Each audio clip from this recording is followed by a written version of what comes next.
ఓం నమ శివాయ. కార్తీక పురాణము 20వ అధ్యాయము. అత్రగస్య సంవాదము. పురంజయోపాఖ్యానము. జనక మహారాజు మరలా ఇట్లడిగెను. మునీంద్ర, సర్వపాపములను నశింపజేయునదియు సౌభాగ్యప్రదమగు కార్తీక మహత్యమును నని కోరిక కలదు గాన చెప్పుము. వశిష్ఠముని పలికెను. రాజా వినుము. కార్తీక మహత్యమును గురించి అగస్త్యమునికి అత్రి మహామునితో జరిగిన సంవాదము ఉన్నది. అది చాలా ఆశ్చర్యకరమైనది. దాన్ని నీకు చెప్పెదను. అత్రి మహాముని ఇట్లు పలికెను. అగస్త్య మునీంద్ర, లోకత్ర యోపకారము కొరకు అత్రి మహాముని ఇట్లు పలికెను. అగస్త్య మునీంద్ర, లోకత్రయోపకారమునకు కొరకు కార్తీక మహత్య బోధకరమైన హరికథను చెప్పెదను వినుము. అగస్త్యుడు అడిగెను. విశ్వంస సంభూతుడైన యో అత్రి మునీశ్వర, సధర్మ శ్రవణమును కార్తీక మాసము కీర్తించబడిన కార్తీక మాస ధర్మమును వినగోరితిని గాన చెప్పుము. అత్రి మహాముని ఇట్లు చెప్పెను. ఓ అగస్త్య మునీంద్ర, బాగు నీ ప్రశ్న పాపనాశకరము. నీవు హరికథ సందర్భమును జ్ఞాపకము చేసేతివి. చెప్పెదను వినుము. కార్తీక మాసముతో సమానమైన మాసము లేదు. వేదముతో సమానమైన శాస్త్రము లేదు. ఆరోగ్యముతో సమానమైన ఉల్లాసము లేదు. హరితో సమానమైన దేవుడు లేడు. కార్తీక మాసమందు స్నానము, దీపదానము, హరిపూజయు చేయువాడు ఇష్టార్థమును పొందును.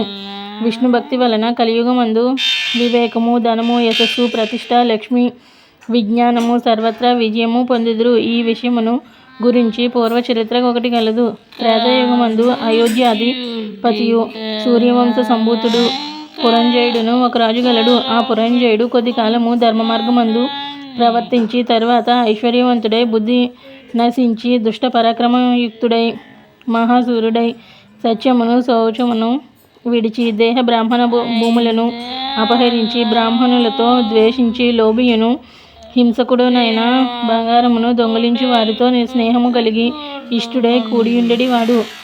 రాజు ఈ ప్రకారముగా అధర్మ పారాయణుడు కాగా అతని సామంతరాజులు కాంబోజ, కురురాజాదులు అనేక మంది సింహబలులతో కూడి గుర్రములు, ఏనుగులు, రథములు, కాల్బంటులు అను 4 రకముల సేనలతో వచ్చి అయోధ్య పట్టణము చుట్టూను చెరుకు పానకమునకు తేనెటీగల వలె శిబిరాలతో చుట్టుకొనిది. పురంజయుడు విని శీఘ్రముగా చతురంగ బలములతో పట్టణము నుండి బయటకు వచ్చెను.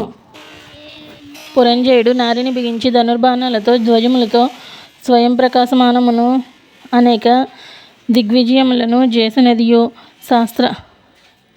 శస్త్రాస్త్ర పూరితమును మహాచక్రయుతము మంచి గుర్రములతో గూడినదియు అయిన సూర్యదత్త రథమునెక్కి గజ రథ తురగ పదాతుల నడి చతురంగ బలములతో పురద్వారము నుండి శత్రు సైన్యములో ప్రవేశించి భేరీ తూర్య నినాదములను, శంఖ గోముఖనాదములను, ధనుష్టాంకర ధ్వనులను ఒక్కమారుగా ఉరుములు చప్పుడు వలె ధ్వని చేయించెను. ఓం నమ శివాయ. కార్తీక పురాణము 20వ అధ్యాయం సమాప్తం.